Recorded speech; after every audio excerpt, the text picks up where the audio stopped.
श्री राम। गुरुर्ब्रह्मा गुरुर्विष्णु गुरुर्देव महेश्वरा गुरु साक्षात् परब्रह्म तस्मै श्री गुरुवे नमः। श्री राम।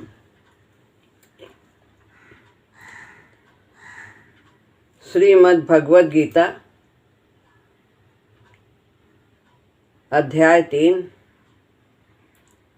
श्लोक है 29वां।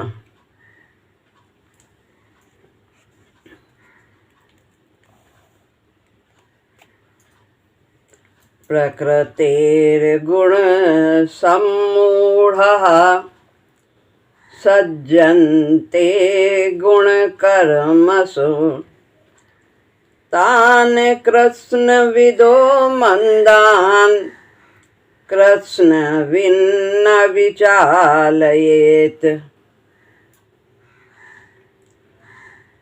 इसमें नीचे की पंक्ति उत्तरार्ध में संधि है 8 के बाद।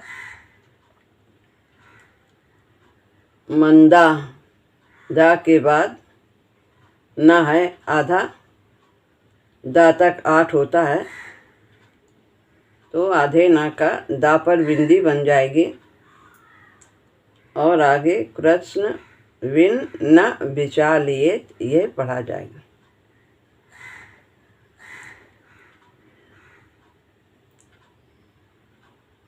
प्रकृति यानी प्रकृति जन्य, प्रकृति से उत्पन्न, जन्य माने उत्पन्न। गुण सम्मूढ़ा गुणों से अत्यंत मोहित हुए अज्ञानी मनुष्य। प्रकृति के गुणों से अत्यंत मोहित हुए अज्ञानी पुरुष। गुण कर्मसु गुणों और कर्मों में, गुण और कर्मसु गुणों और कर्मों में सज्जनते आसक्त रहते हैं। कल गुण विभाग और कर्म विभाग बताया गया था। पदार्थ है गुण विभाग और जो क्रिया है वो कर्म विभाग है। तान उन अकृत्स्नविद पूर्णतया न समझने वाले मंदान यानी मंद बुद्धि के अज्ञानियों को कृत्स्नविद, कृत्स्न माने पूर्णतया संपूर्णतया, कृत्स्नविद पूर्णतया जानने वाला मनुष्य न विचालयेत विचलित करे, न विचलित करे। यानी कि प्रकृति जन्य गुणों से अत्यंत मोहित हुए अज्ञानी मनुष्य गुणों और कर्मों में आसक्त रहते हैं। गुण को भी अपना मानते हैं, क्रिया भी अपने द्वारा ही मानते हैं। तो इस प्रकार वे आसक्त रहते हैं, यानी पदार्थ को भी अपना मानते हैं और क्रिया को भी अपना मानते हैं। शरीर है सब पदार्थ है, वस्तु सब पदार्थ है। तान उन पूर्णतया न समझने वाले मंद बुद्धि अज्ञानियों को जो ज्ञानवान हैं उनको विचलित ना करें।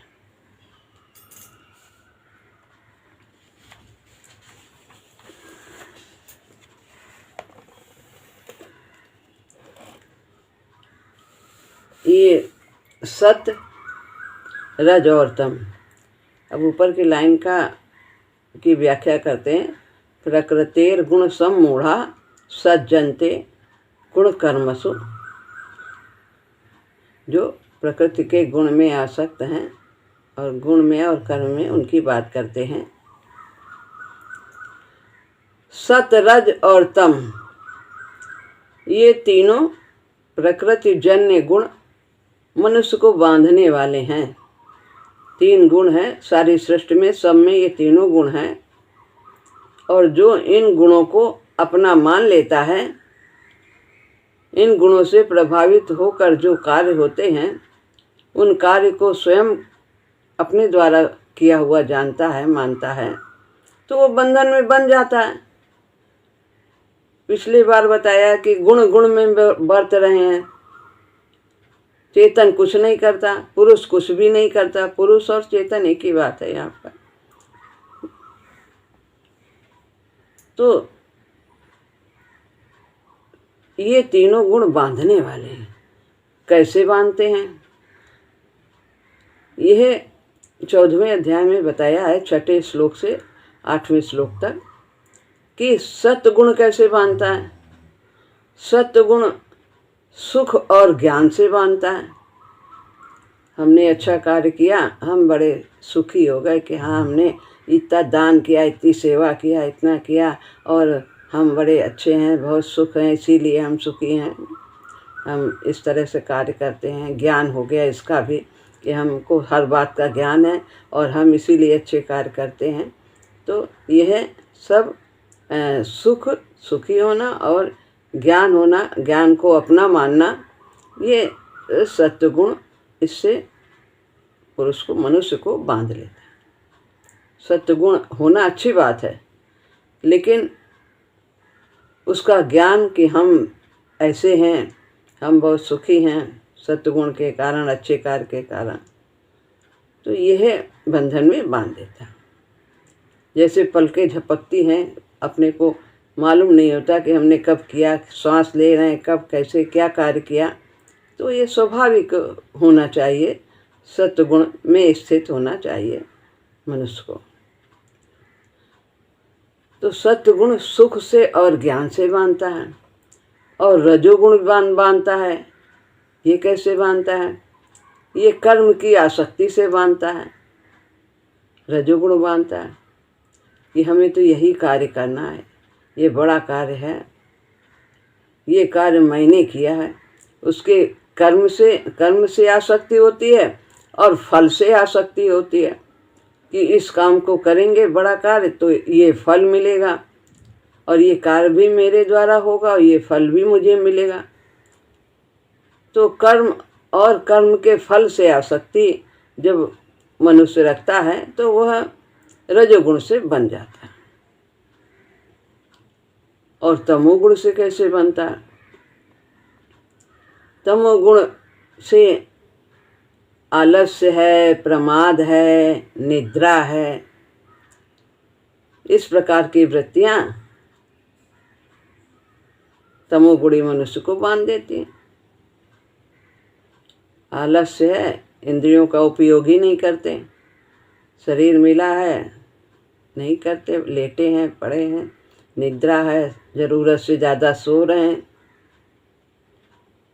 प्रमाद है, इंद्रियों का दुरुपयोग करते हैं, जिस कार्य के लिए मिली है उस कार्य में नहीं लगाते हैं उसको।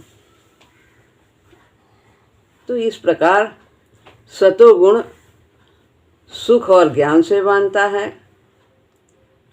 रजोगुण कर्म और उसके फल की आसक्ति से बांधता है। तमोगुण आलस्य, प्रमाद और निद्रा से बांध देता है। तो ये जो प्रकृति के कार्य हैं गुण, इनको अपना न मानना जरूरत है। तमोगुण की निद्रा भी सोना आवश्यक है, आराम भी करना जरूरी है, कर्म में प्रवृत्त होना भी जरूरी है। संसार में रहते हैं, कर्म तो करना ही चाहिए, कर्तव्य तो करना ही चाहिए।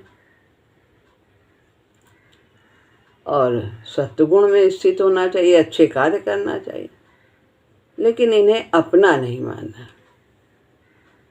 तो यहाँ पर इस तरह से गुण बांध देता है मनुष्य को। भगवान ने बनाया है, दिया है, तो उसका उपयोग करें, संसार के कल्याण में लगाएं। जैसे भगवान ने सब कुछ किया, युद्ध भी किया, राजा महाराजा भी बने रहे और अच्छे कितने कार्य भी किए। जटायु को कैसे उन्होंने सब उनके अंत्येष्टि क्रिया की, कैसे उसे प्यार किया। तो सब कार्य करते हैं, कितने का कल्याण किया।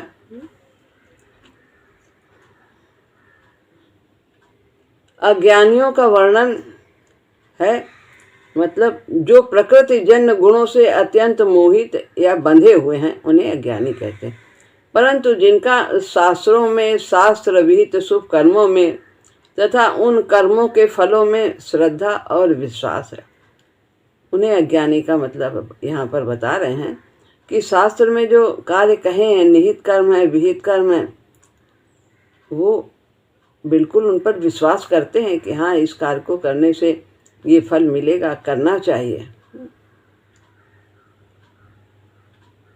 लौकिक और पारलौकिक भोगों की पर इसमें जो है वो कामना जोड़ देते हैं कि हमें यहाँ पर ये उत्तम कार्य करेंगे, दान करेंगे, यज्ञ करेंगे, किसी की किसी प्रकार से सेवा करेंगे, ये बड़ा कार्य है और इससे यह फल मिलेगा, हमें मान मिलेगा, सम्मान मिलेगा, पैसा आएगा, पुत्र प्राप्त होगा, स्वर्ग जाएंगे, परलौकिक कामना, ये सब कामनाएं जोड़ देते हैं। शास्त्र विहित कर्म जो यज्ञ दान तप तो कहें वो उस पर विश्वास है, लेकिन उससे वे कामना जोड़ देते हैं, लौकिक कामना, सांसारिक कामना या पारलौकिक कामना कर लेते हैं, जिससे वे बंध जाते हैं। इस कारण इनसे ऊंचे उठने की बात वो समझ ही नहीं पाते कि ये सब यज्ञ दान, जैसे वेदों में इन सब का वर्णन है, तो कि इस तरह के यज्ञ अनुष्ठान करो तो क्या क्या फल मिलते हैं, सब सकाम कर्मों का वर्णन है और इन्हीं की चर्चा है आरंभ के वेदों में जो है सभी। ताकि ये इसलिए चर्चा है क्योंकि जो कामना है वो सब भोगते भोगते जब शांत हो जाएगी तभी उनकी दृष्टि परमात्मा में जाएगी।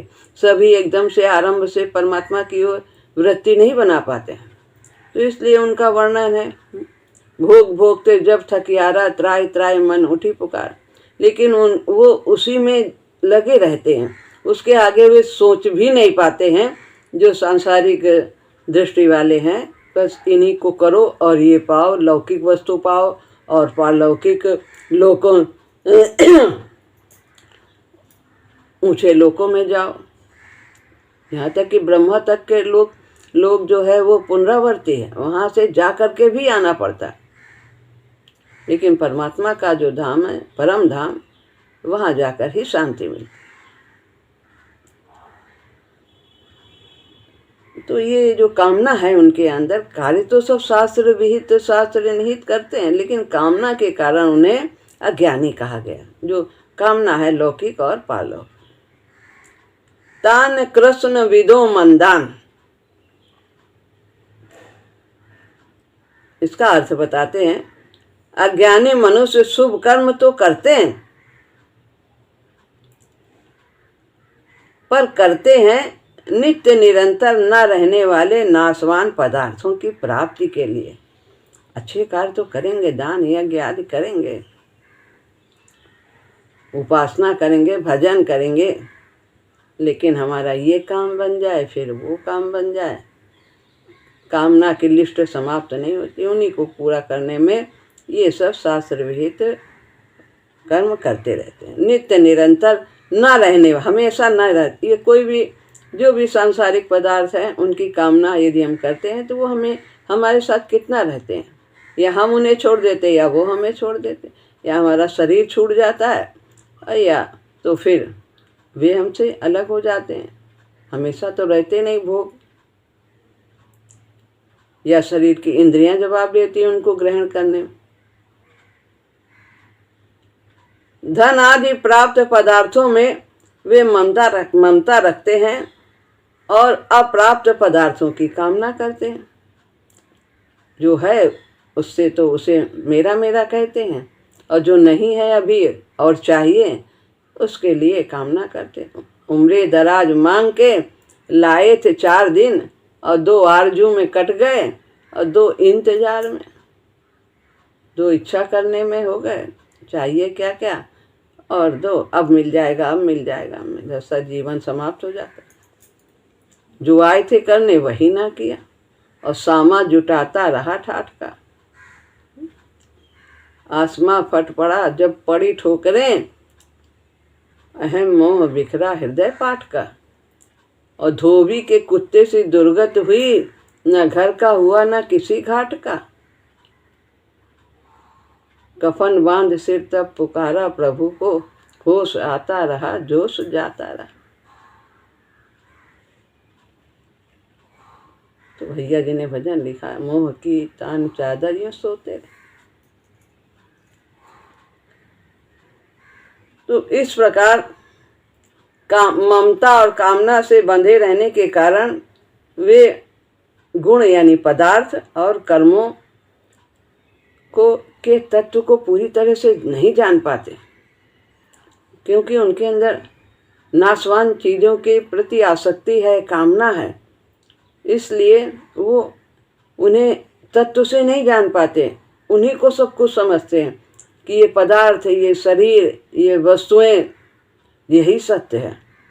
जो हम काम कर रहे हैं यही सत्य है, क्रिया ही हमारी सत्य है, इसका जो फल प्राप्त हो रहा वही सत्य है। तो इसके तत्व को वह नहीं जानते, ममता और कामना के कारण। अज्ञानी मनुष्य शास्त्र विहित कर्म और उनकी विधि को तो ठीक तरह से जानते हैं कि यज्ञ ऐसे करना चाहिए, ये साथ से करना चाहिए, ये सामान लगेगा, क्या सामान लगेगा, सब कुछ जानते हैं। पर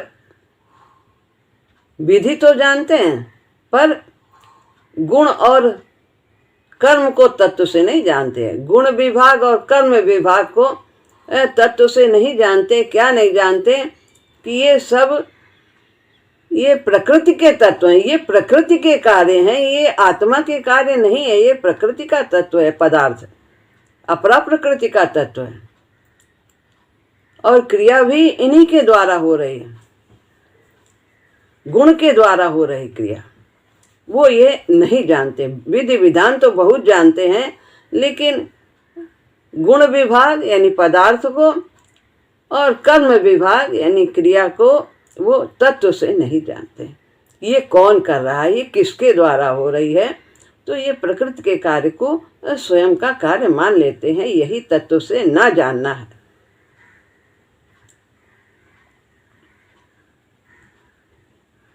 सांसारिक भोग तथा संग्रह में रुचि होने के कारण उन्हें मंद बुद्धि कहा गया, मंदान कहा गया।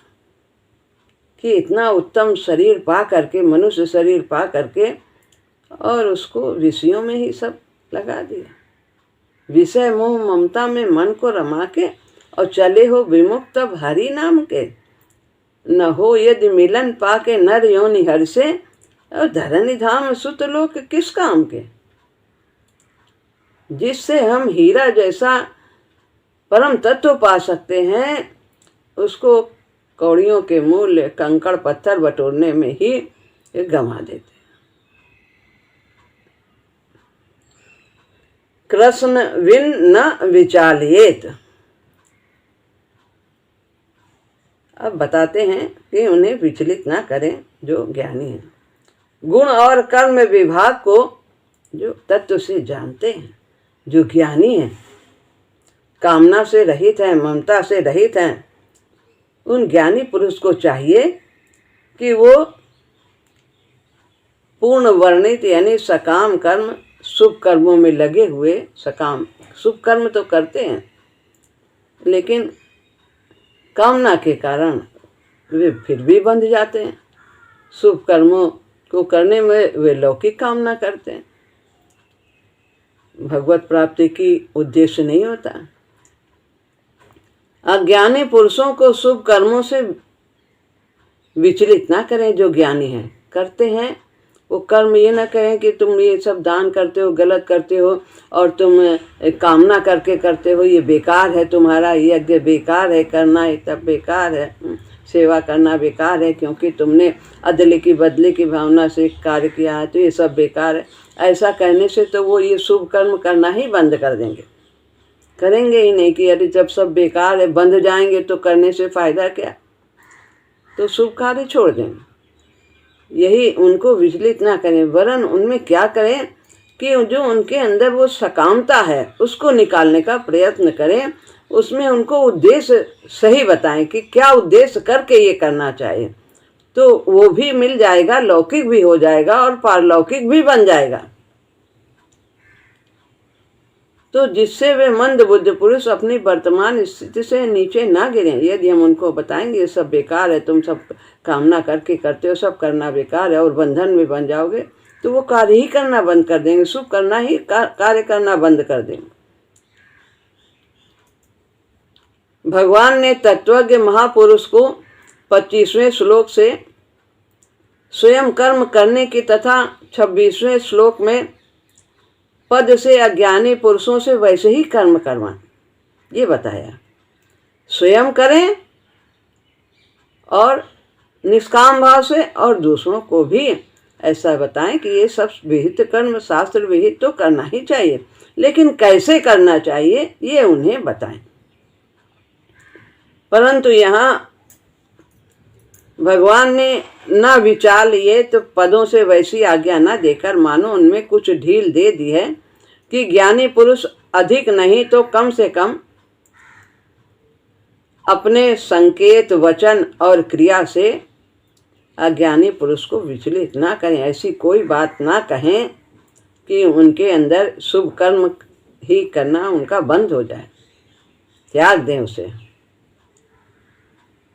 कारण कि जीवन मुक्त महापुरुषों पर भगवान और शास्त्र अपना शासन नहीं रखते। नहीं, जबरदस्ती नहीं करे, बलात् नहीं करे। ना हम प्रकाशा सर्वस्य में सभी के लिए प्रकाशित नहीं होता। तो ये है कि जबरदस्ती नहीं कराएं। ये सभी कुछ भगवान देखते हैं, सब सर्वशक्तिमान है, चाहे तो सब कुछ करा सकते हैं सबसे, लेकिन नहीं, वो स्वाभाविक रूप से सबको क्रिया करने देते हैं। उन्हें बुद्धि दे दी है और उसका इस्तेमाल करते हुए अपना धीरे धीरे विकास करें। जैसे विद्यार्थी को 2 दर्जे को एकदम से एमए में नहीं बैठा दिया जाता है। पेड़ पौधा जो है वो छोटा होता है, इसको एकदम से पेड़ नहीं बना दिया जाता, स्वाभाविक रूप से। आम भी स्वाभाविक रूप से पकता है। तो भगवान और महापुरुष या शास्त्र अपना शासन नहीं रखते, इन पर जबरदस्ती नहीं कराते हैं। यद्यपि सब कुछ कर सकते हैं, लेकिन नहीं, फिर भी बलात् नहीं कराते। उनके कहलाने वाले शरीर से स्वतः स्वाभाविक लोक संग्रहार्थ क्रियाएं होती रहती हैं। भगवान कैसा किया, मर्यादा पुरुषोत्तम, उन्होंने कैसा किया, उनको हम देख करके हम अपना आचरण बदल सकते हैं। महात्मा पुरुष इस परिस्थिति में रहते, सब परिस्थितियां जो सामान्य मनुष्य में आती हैं उनके जीवन में भी आती हैं, लेकिन उन परिस्थितियों में वे विचलित नहीं होते। वे कैसे रहते हैं ये हम देख करके हम सीख सकते हैं। उनकी क्रियाएं सब लोग कल्याण के लिए होते हैं। देखिए, क्रिया और कर्म में अंतर है। क्रिया और कर्म में अंतर है। क्रिया का तात्पर्य है चेष्टा। जब क्रिया कोई करता है मनुष्य और उसमें मैंपन जोड़ लेता है कि मैं ये कार्य कर रहा हूं, तब वो कर्म बन जाता है।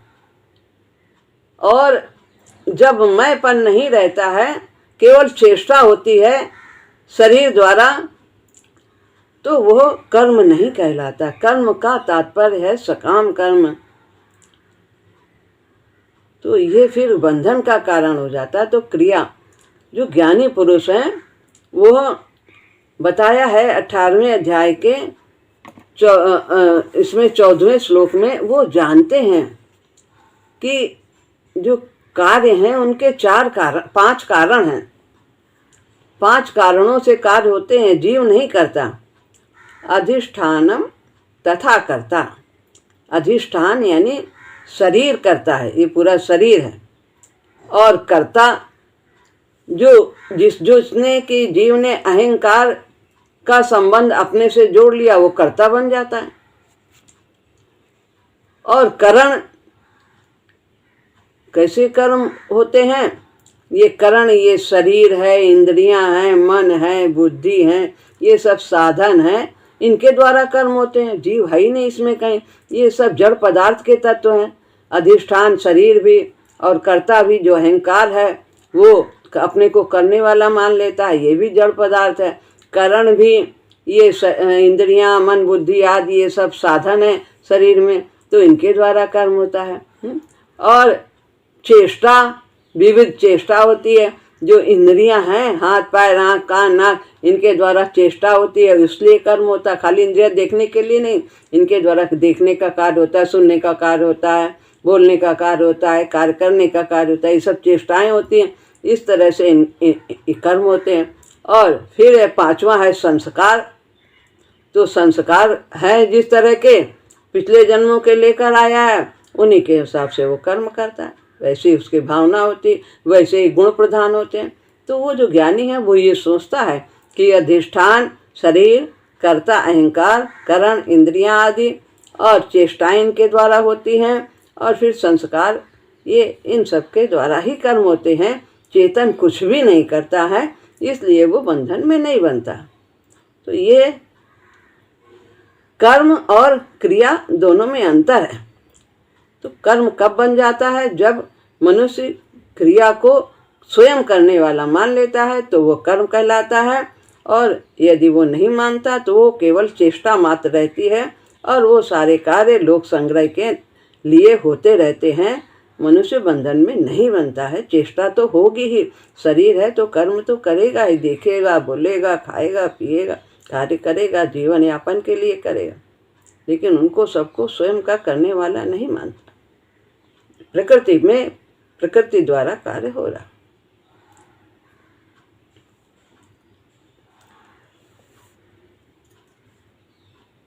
तत्वज्ञ महापुरुष कर्म योगी हो अथवा ज्ञान योगी हो, दोनों से भगवान को पाया जा सकता है। संपूर्ण कर्म करते हुए भी उसका कर्मों और पदार्थों के साथ किसी भी प्रकार से संबंध स्वतः नहीं रहता है। जैसा कि अभी बताया, वो जानते हैं कि ये सब इन 5 तत्वों के द्वारा ही कार्य हो रहे हैं। ज्ञानी ऐसा सोचता है। और वो जो कर्मयोगी है वो सोचता है कि शरीर जो है वो संसार का तत्व है और उसको संसार की ही सीमा में लगाना है, और इस प्रकार तो स्वाभाविक रूप से वो बंधन में नहीं बनता, अपने लिए कुछ करता ही नहीं, सब संसार की वस्तु को, शरीर को संसार की सेवा में ही परहित निस्वार्थ भाव से लगाता है। अज्ञानी मनुष्य स्वर्ग प्राप्ति के लिए शुभ कर्म किया करते हैं, इसलिए भगवान ने ऐसे मनुष्यों को विचलित न करने की आज्ञा दी है। अर्थात वे महापुरुष अपने संकेत, वचन और क्रिया से ऐसी कोई बात ना प्रकट करें जिनसे उन सकाम पुरुषों की शास्त्र विहित शुभ कर्मों में अश्रद्धा हो, अविश्वास हो या अरुचि पैदा हो जाए और वो शुभ कर्म करना ही बंद कर दें और वे कर्मों का त्याग ही कर दें, क्योंकि ऐसा करने से उनका पतन हो सकता है। क्योंकि अच्छे कार्य तो करना ही चाहिए, इससे व्यक्ति का विकास होता है, वो मनीषी बनता है। ये कि दान तपा कर्म ना त्याज्यम कर्म में होता, इसको तो करना ही चाहिए। यदि हमारे अंदर आसक्ति अहंकार है तो भी करना ही चाहिए। वो इतना अच्छे कार्यों में, उत्तम कार्यों में इतनी शक्ति होती है कि वो हमारे अंदर की आसक्ति और अहंकार स्वतः ही धीरे धीरे शांत करते चले जाते।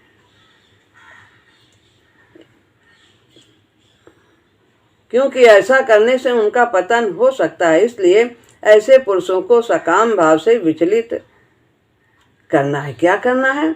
उनके भाव को बदलना है, कार्य को नहीं उनके समाप्त करना है। नहीं, इस भाव से करो, ये इससे बड़ी चीज मिलेगी तुमको। ये इच्छा न करके, सांसारिक कामना न करके निष्काम भाव से करो, बहुत कुछ पाओगे। इस प्रकार से उन्हें बताना। शास्त्रीय कर्मों से अलग नहीं करना है। जन्म मरण रूप बंधन से छुटकारा दिलाने के लिए उन्हें सकाम भाव से विचलित करना ही उचित है और यही आवश्यक है। ऐसा करना चाहिए कि उनके अंदर भावना को बदलना है, उनके उद्देश्य को बदलना है, कर्म को नहीं समाप्त करना है, तो कर्म तो उन्हें शास्त्र विहित करना ही है, लेकिन उद्देश्य महत्वपूर्ण है। पदार्थ, क्रिया और भाव और उद्देश्य, ये 4 उत्तरोत्तर महत्वपूर्ण है।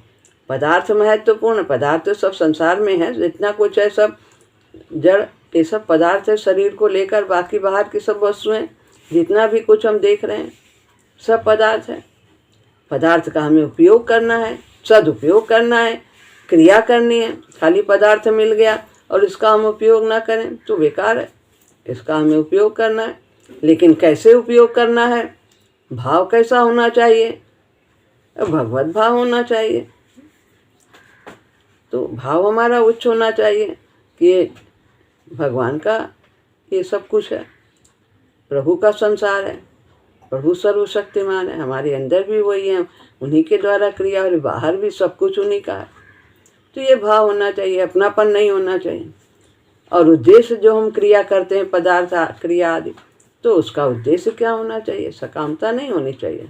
यही उद्देश्य सबसे महत्वपूर्ण है। हम जो कुछ भी कर रहे हैं उसका उद्देश्य है, छोटी से छोटी सेवा भी यदि करते हैं तो उन सब का उद्देश्य है भगवान की प्राप्ति, भगवान को प्रसन्न करना, भगवान के लिए करना, भगवान को पाने के लिए करना, यही उद्देश्य होना चाहिए। तो हम छोटे छोटे से कार्य से हम बहुत आगे बढ़ते चले जाएंगे। तो यही ध्यान रखना है हम सबको। और ज्ञानी पुरुष जो हैं वो भगवान कहते हैं इसी प्रकार का संकेत दें, यही अपने वचनों द्वारा इस प्रकार उन्हें प्रेरित करें। श्री राम।